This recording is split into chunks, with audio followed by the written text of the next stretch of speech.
Magnificent day. I don't know about this winter blast storm watch that's going to happen or not.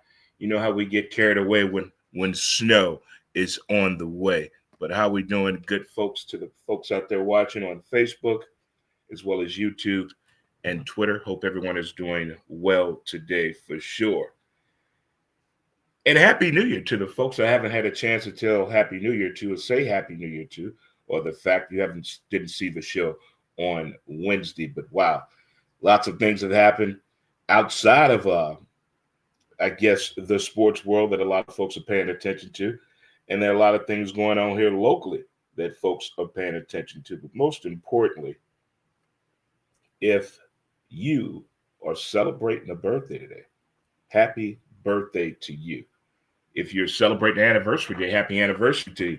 Happy birthday to our very own Justin. Happy birthday, my man. He's turning a big number tomorrow. So happy birthday, Justin, to you. And if you're still on your vacation, I hope you're enjoying your vacation as well. Some folks, this is the final weekend, and then Monday reality sets back in. So you folks still with your Christmas decorations up, please find time over the weekend to take it down, if you don't mind. I mean, I think decorations are okay, but when we get to like the double digits of January, I think it's time for everything to come down by then. But how we doing, good people? Got high fives in the building, chest bump. Let's hug this thing out. Oh, it's getting there for the real thing. There it is.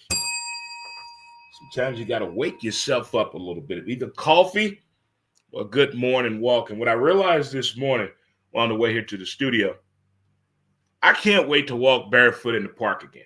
I'm waiting. That barefoot walk in the park is so therapeutic.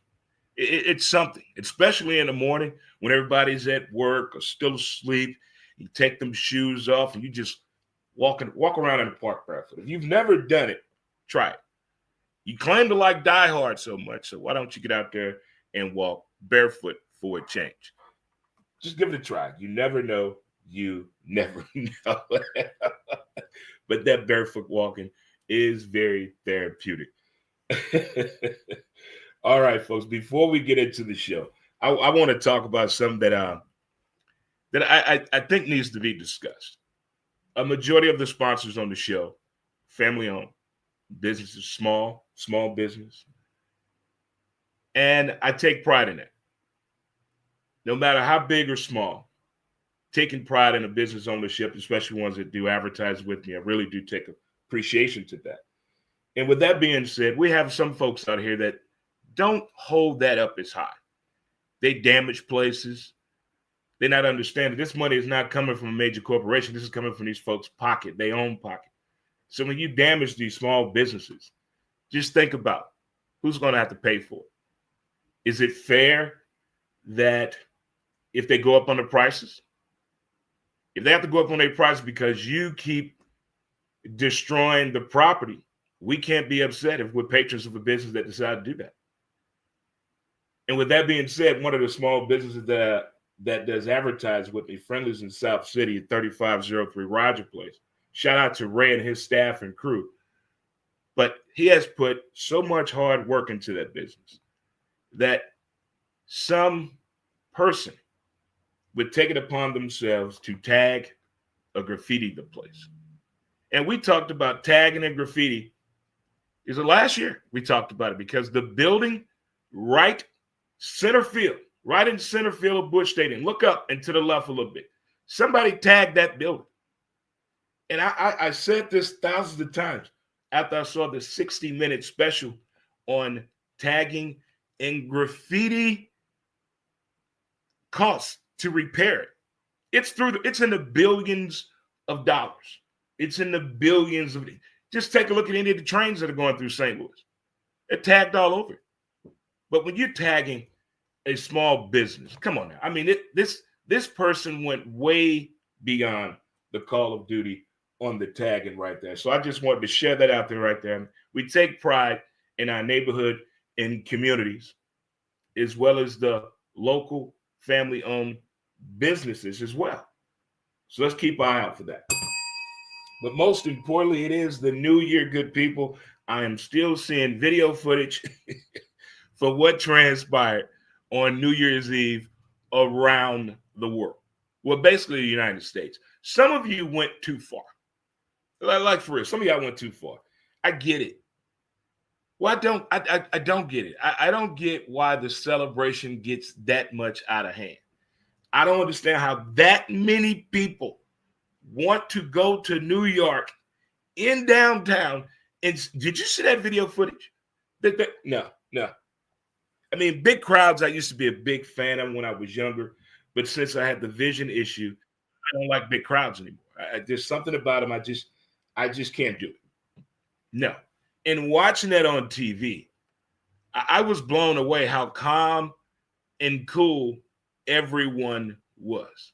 And then every year it seems as though we get someone that wants to take the opportunity to use it as a personal message board. Every year we get somebody like that.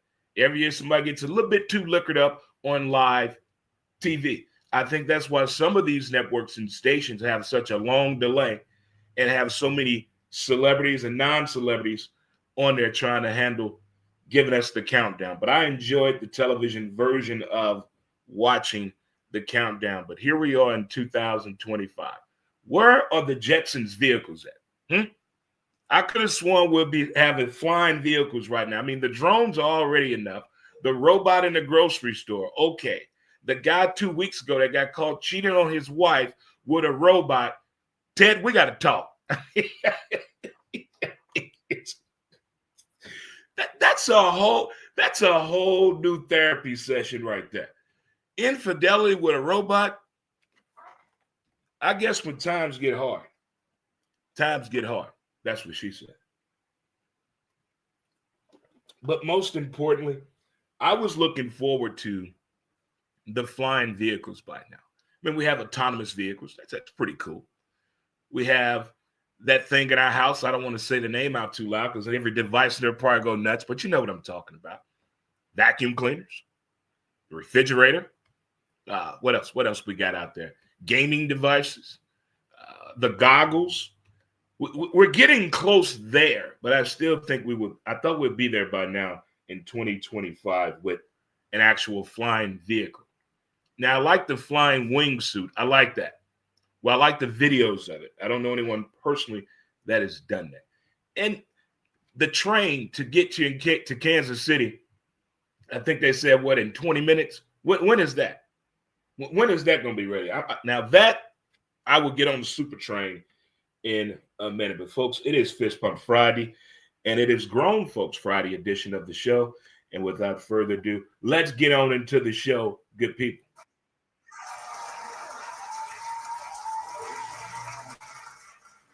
Well.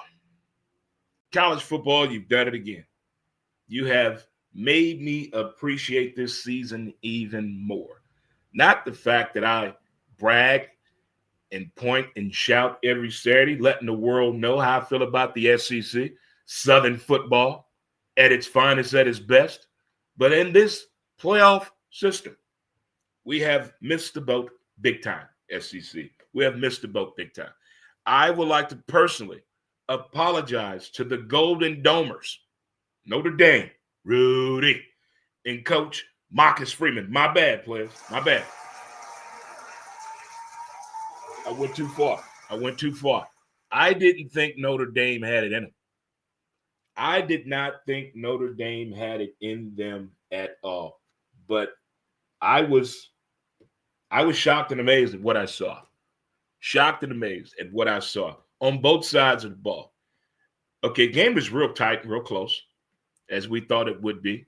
At least Vegas did. Uga, on the other hand, here was my concern with Uga heading into this matchup right here with me. And I tried to find out everything I possibly could from Kirby Smart, Uga Nation, everywhere online to find out what was going to happen at the quarterback position. And the reason I addressed that situation in the SEC championship game, that last regular season game for Uga, they hurt their quarterback badly. And the backup quarterback got hurt as well. All that time off, their starting quarterback still was not ready to play. So they put the backup. I still don't think he was 100%, but hey, he still had a decent passing game. But that's what my concern at with Uga. Who was going to quarterback and what was going to be the end result? We knew the issues with the defense and stopping the run. We knew that right there. But I did not think the special teams would be that big of a deal. And I'm not going to blame any part on the Zebras at all. I think the referees did an okay job in this game. I don't think they were pulling for the Golden Domers. I don't think they were showing favoritism to Uga. I thought it was a well-called game, but my only concern going into this was Uga at the quarterback position. Now, the special teams for Notre Dame didn't expect that. Notre Dame's up front defense, that defensive line was coming off that ball like they were hungry, like they haven't eaten all year long. And I think that game, that performance, shut a lot of people up. This one right here included. Well played game. Texas, Arizona State. That one, that was a hell of a game. That was a really, really good game. That game goes to let you know who could be getting boy band ass the rest of the year. or what's going on here. Mr. Ewers, the quarterback, Quinn Ewers for Texas. That joker went 22 of 30, 322 yards, 4 touchdowns. In overtime, he went 11 of 14, 161 yards, 2 touchdowns. The running back for Arizona State, Cam Scatterbo, 143 yards rushing, 99 yards receiving, 2 touchdowns, 1 passing touchdown. Guess who got the MVP? The losing team running back got the MVP. The losing team running back got the MVP. Texas looked a little shaky. 39-31 was the overtime final score. Texas winning the game. Well played ball game.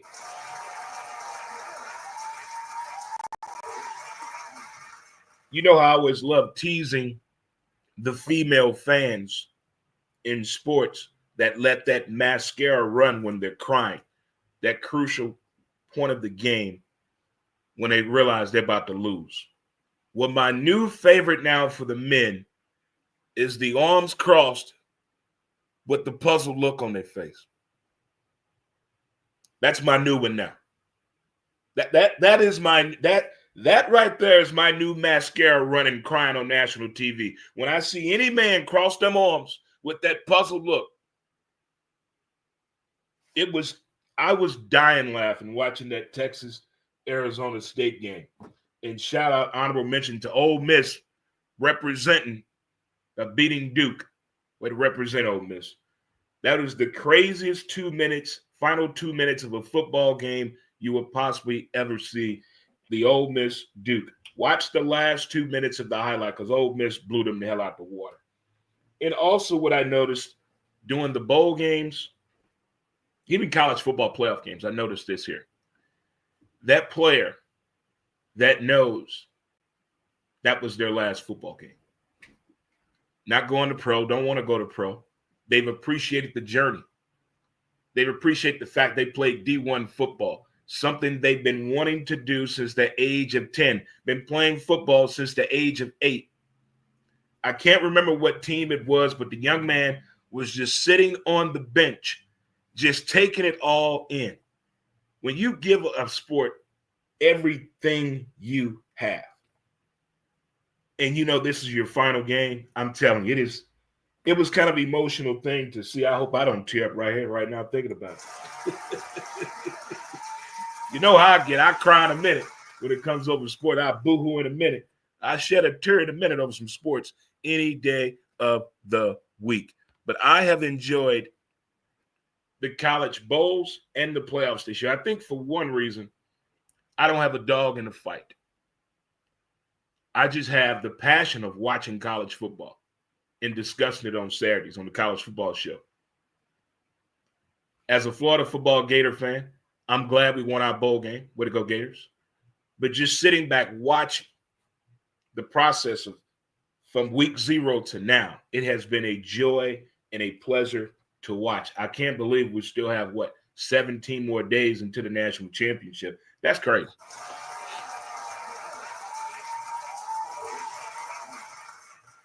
And what baseball had the same problem. The long bye, the long break.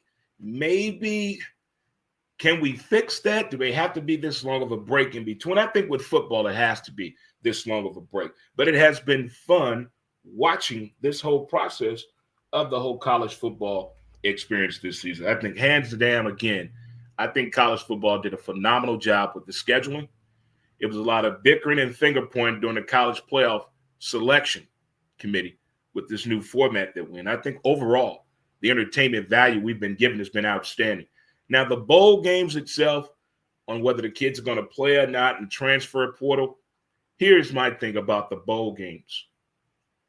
Some of us got a chance to see some teams and some players for the first time. A lot of folks didn't get a chance to watch BYU play this year or Boise State due to the fact of where they're located and time zone they play in. And a lot of these schools, you don't get a chance to see these schools play all the time. But we're going to go through this every year about who wants to play in a bowl game and who's not going to play in a bowl game. But my other theory right now, oh goodness, guys, I think we're in trouble. This could get long-winded here. Do I have time? We have time. This could be one of the biggest stories of college football, and it's not a good one. And the reason I say that, this NIL situation is getting out of hand. We got a lawsuit in NIL in basketball. There's one brewing in football. The information and the data that's out there, what do we believe? Do we trust it or not? Who's telling the truth? Who's lying to us when it comes to the NIL? This is supposed to be for the student body.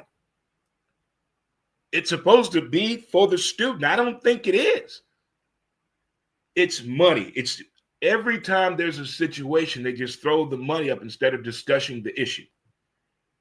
They're not paying attention. They're not listening to the kids. I don't want to talk to no one that's responsible for the financial side of the NIL. I'm hoping by next week I have this young man on to talk about his NIL situation from a student's perspective. I'm tired of hearing about the boosters. I'm tired of hearing about the coaches complain about NIL and transfer portal. I want to hear from a student and what the experience has been like with the NIL deal situation. Because now in 2025, there's revenue sharing added to this as well. Where is the financial responsibility? Where's the accountability? Because all these stories that are brewing right now on the football side of the NIL deals is very, very nasty. I don't know who's going to break this story first. If it's a national thing, if it's going to be somebody online to break this story.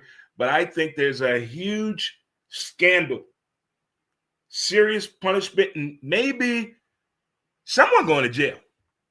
Because somebody's lying to these kids out here. Somebody is taking advantage of this information that we don't have about these NIL deals. You're trying to tell me, hold on, let me get this straight. You're giving a kid $10.5 million to play 2 to 3 years at the quarterback position at your college or university. Is that correct? Okay, that's correct. How is this protecting the child in sight of injury? And what about what's going on in the classroom? Talk to me. What's going on in the classroom?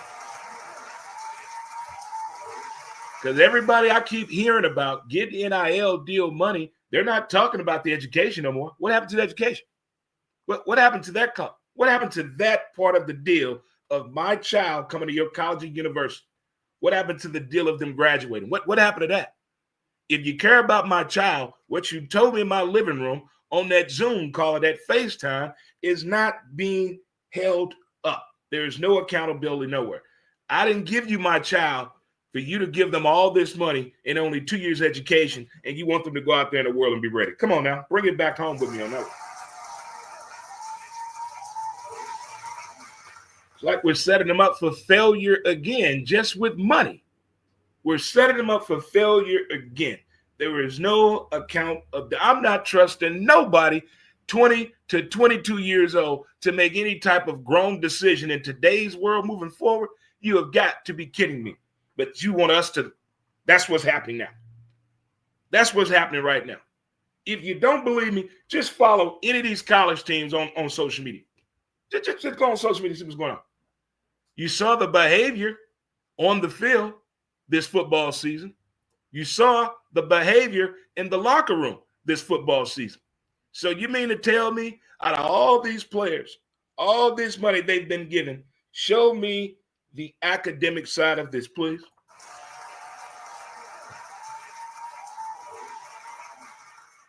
I think we're missing the boat on this one, folks. We're missing the boat big time on this one. And then EA Sports, you get in here too. What happened to the cut in your side of this on the collegiate athlete who's appearing in your college football game? What happened to that information? So we forgot all about that too. They're pulling the Kansas City shuffle on us, folks. They're putting the money in front of us, thinking that's going to keep us away from the hidden agenda, what's actually going on behind the scenes. We know they are renting players. We know that. But the players have caught on too. That's why they're in the transfer portal. That's why they keep going to the transfer portal. But that transfer portal and scholarships don't equal the same thing, people. Do you get this?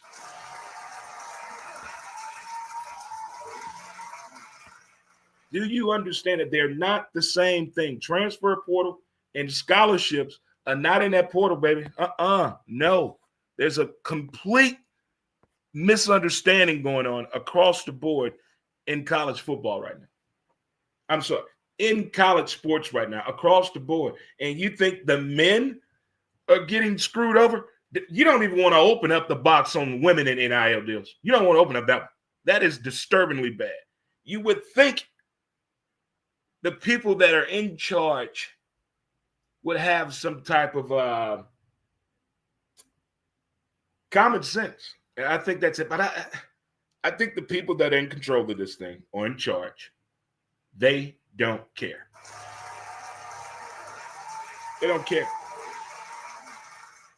You're just a commodity of entertainment to the highest value that you take. And I never thought it would get this bad, this fast with the NIL deal. Because we thought of, name, image, and likeness. Okay, it sounds like the right thing to do. It sounded like a great idea until we are seeing these stories, the ones that we hear about. Can you imagine the stories that they don't want to tell us? Can you imagine that? I feel like that the people in that movie Human Centipede that didn't read the fine print.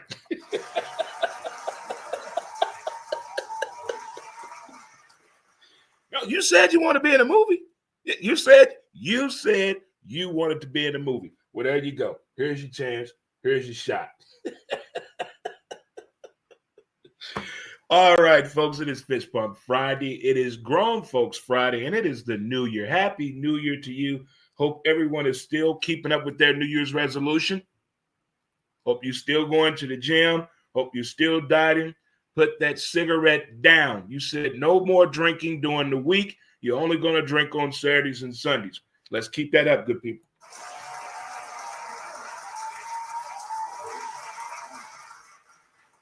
And also, I wanted to hit on the NFL here for a bit. I'm a huge Denver Broncos fan.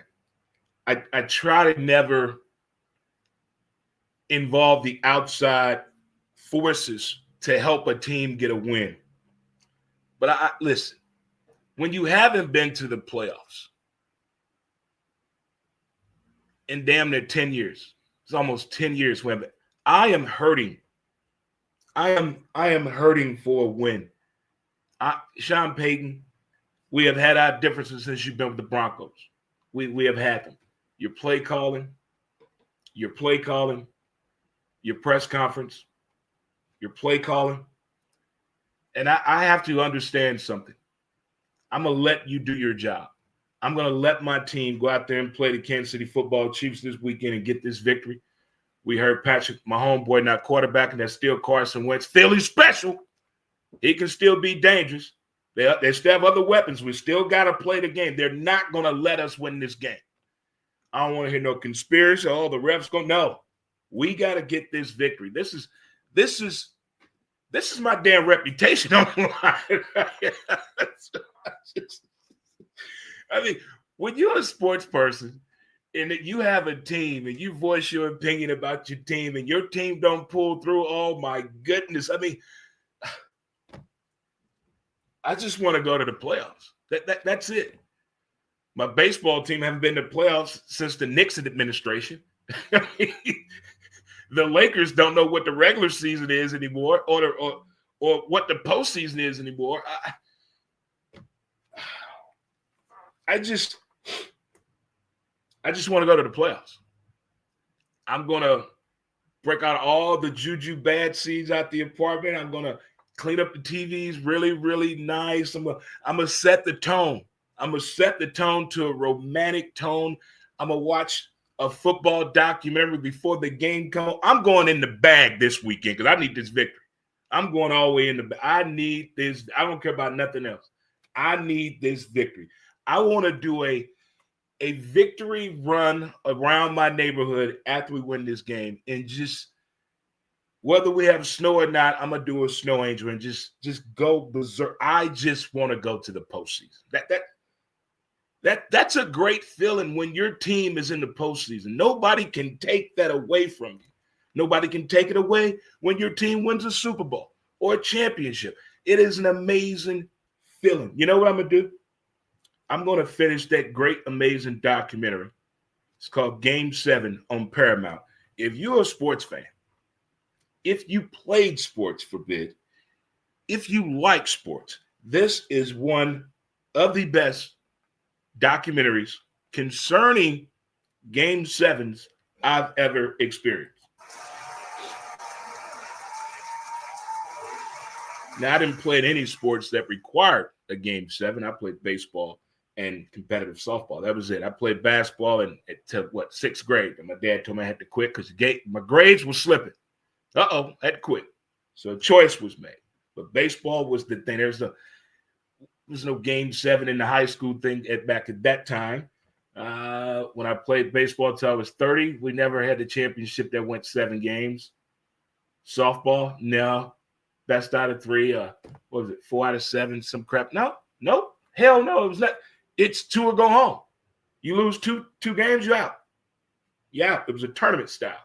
But this Game 7 documentary, it is what I like about it. You remember all the Game 7s that they have in this documentary.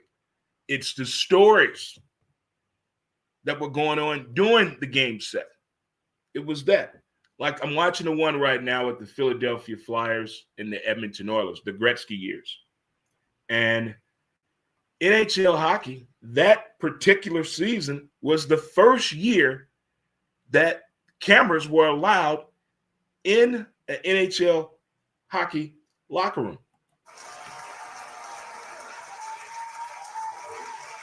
It's just something spectacular as a fan. What a Game 7 is, what a Game 7 means. We'll see you tomorrow night. We know what that night was. Goosebumps. Look at that. Look at that. Look at that. I can't even think about that night because that was one emotional night here in St. Louis. Man, postseason. It is amazing. And when your team is in it and your team wins, it means the world. No bandwagon up in here, but we do have the NFL on Saturday, baby. We got 2 matchups tomorrow. We have the Cleveland Browns and the Baltimore Ravens. Ooh, boy, oh boy, oh boy. I still think Baltimore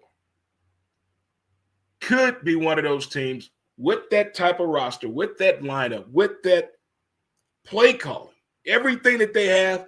I could see them possibly being one of the next teams to go undefeated. They have it in them. They're cocky enough to do it.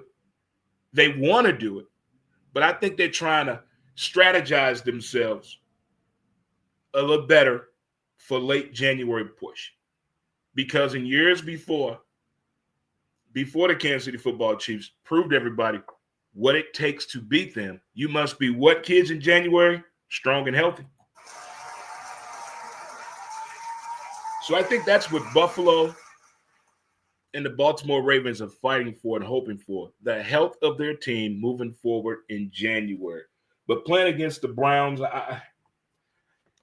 right now, so everybody's playing for extra money. Then incentive clauses in their contract. So not everyone is going to be sitting down this weekend. Now, everyone's want to say what they want to say about Saquon for what? Barkley, what would you do? Would you go after the record? Or are you more concerned about going further in the playoffs? Philly special, Philly special. Records are meant to be broken, Eric Dickerson. Records are meant to be broken, sir. Don't be that way. I wanted to see him do it, but I understand when you're trying to win, you got to have a winning formula to do this. You got to pull this off. You can't go out there all renegade at this thing. We saw what happened 2 years in a row. Teams went far, got stopped in the playoffs due to injuries. Trying to play every game, trying to go hard every down. You have to put a complete strategy for this, not just offensively and defensively and special teams, but with the health of your players moving forward. And the next game, we got the Cincinnati Bengals. They're taking on Pittsburgh. I did not expect Russell Wilson to play the way he played this year for Pittsburgh. I would like to applaud him for that. I'm not taking back nothing I said when he was with Denver because he didn't do diddly poo. You didn't hold up your end of the bargain, buddy. You came there trying to be all in the videos, but you didn't want to be in the video. You wanted to stay in your privately arranged office. No. Get in that book. Get in that book. I got Pittsburgh winning this one. I got Baltimore and Pittsburgh winning those games tomorrow. But NFL Saturday, then we got the rest of the games on Sunday. It's going to be some games to watch. People are keeping an eye on. I think everybody is overweight in fantasy. Again, shout out to the Fantasy Football League crew at Friendlies in South City. Good season, guys.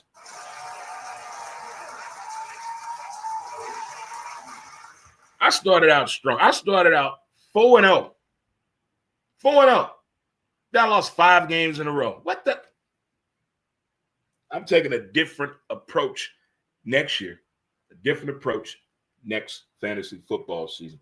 I'm hoping that we find out when we can gamble here in the state of Missouri. I'm hoping. I'm hoping we're to lay some chatter. Lay some chatter down. Hopefully we can do it before the Super Bowl. But from what I'm hearing, it may be mid to late summer that we're able to gamble here in St. Louis. Also on the BS side of things, what's going on with the Indianapolis Colts and former players? What's going on with Pat McAfee? It's like you can't have constructive criticism for your former team without people taking it the wrong way and trying to antagonize you. They did it with Mr. Manning. They did it with Pat McAfee. I think they did it with Andrew Luck. What is it with the Colts and former players and their relationship? What is going on? Now, we know every NFL, every sports franchise has issues. We have seen over the years. We've got some issues out there.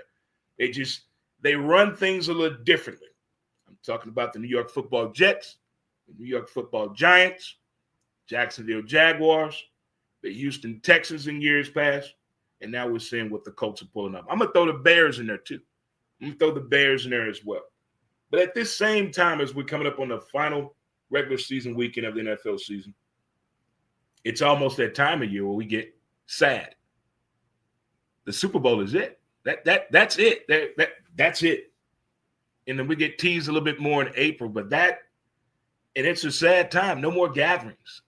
The tailgating, the invites, the yelling at the TV, the spontaneous chest bumps, the strangers, the head nod, the finger point, the shit talking, all that's gone.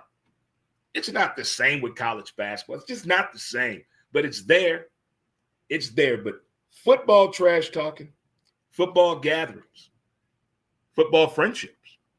Many of us have made friends only during football season. That's the only time we see each other is during football season. Only time you go over this person's house is during football season. And it's about to approach us. This one extra game, I thought it was going to be a big deal. I think we needed the one extra game for just us, the fans. Now, I don't know what we're going to get for as entertainment value for the Super Bowl. Can it top what they did on Christmas? I'm gonna leave that alone to them people. But for as the quality of the games that we've had this football season, the regular season, I have enjoyed each and every week that we've had. The great performances. They say this may be the best NFL season statistically in the history of the league.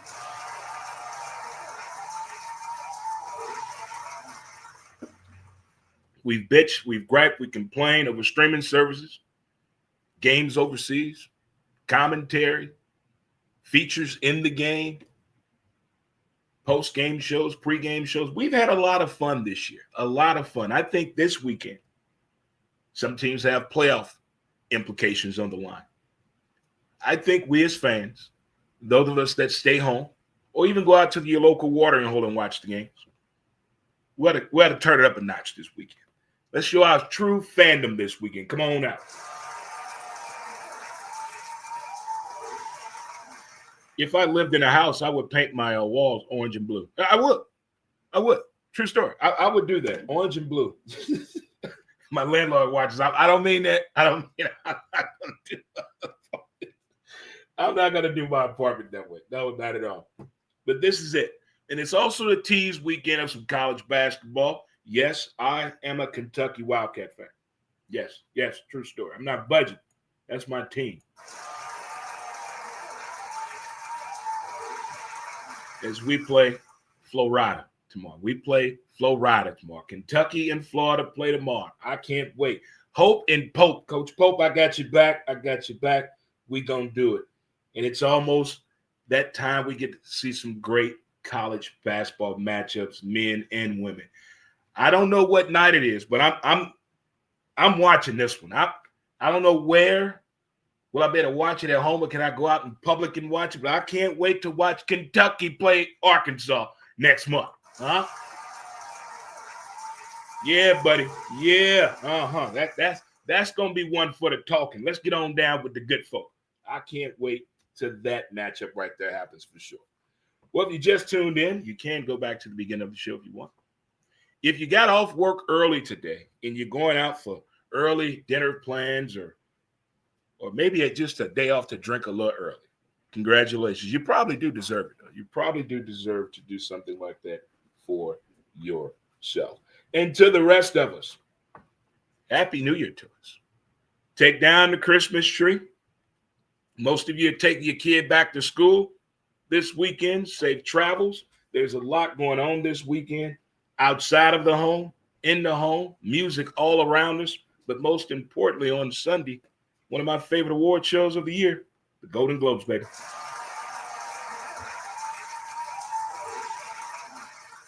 I like to do it every year. Go on Twitter and vote and cheer and gripe and complain.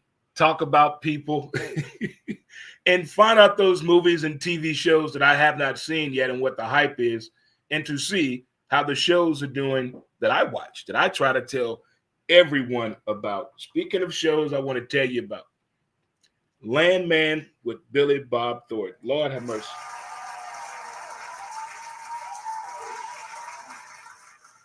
His wife on the show, they were having adult time, and she throws him off of her, and she looks at him and said, "What in the hell is wrong with you?" She said, "I like it slow and romantic." That was Saturday night sex. It's 8 o'clock in the damn morning. What is wrong with you? Check that TV show out. In the movie, you got to see that I still don't believe what I saw. I don't. The movie Night Bitch.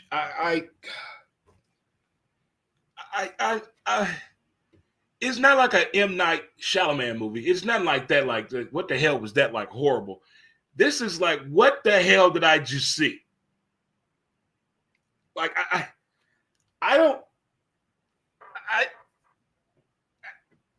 the ending, I was like, you've got what? I can't wait to see the interview with the director, the writer. How How did we get to this point? I mean, it's nothing like Human Centipede like type of thing, but it's up there with that young lady from The Handmaid's Tale was on that Apple TV movie that I saw last year. And Norm Macdonald was doing the voice of a duck. And the unthinkable happened. The unthinkable happened in this movie. Now seeing this movie, Night Bitch, and the ending of this movie, and the way she was treating her son, I'm just at a loss. I'm at a loss for words. I enjoyed the movie. I'm not saying don't watch it, but it's one that's gonna. If you live with your partner, you're gonna have a conversation. You're just gonna look at each other and be like, it's one of those movies you're gonna need a discussion when you're done watching it. Do not let your kids watch it. That's too much to explain. It's like trying to explain the birds and the bees today. No such thing as that today, is it?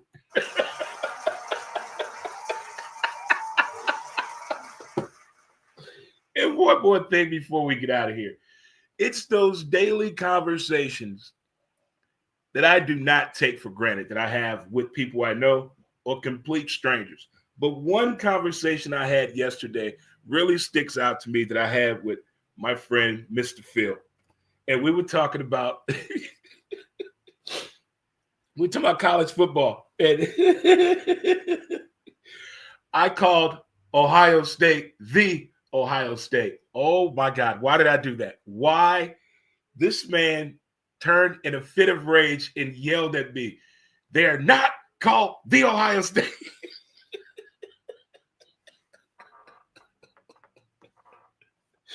It's those conversations like that I do not take for granted that I have with my older friends at the local watering hole.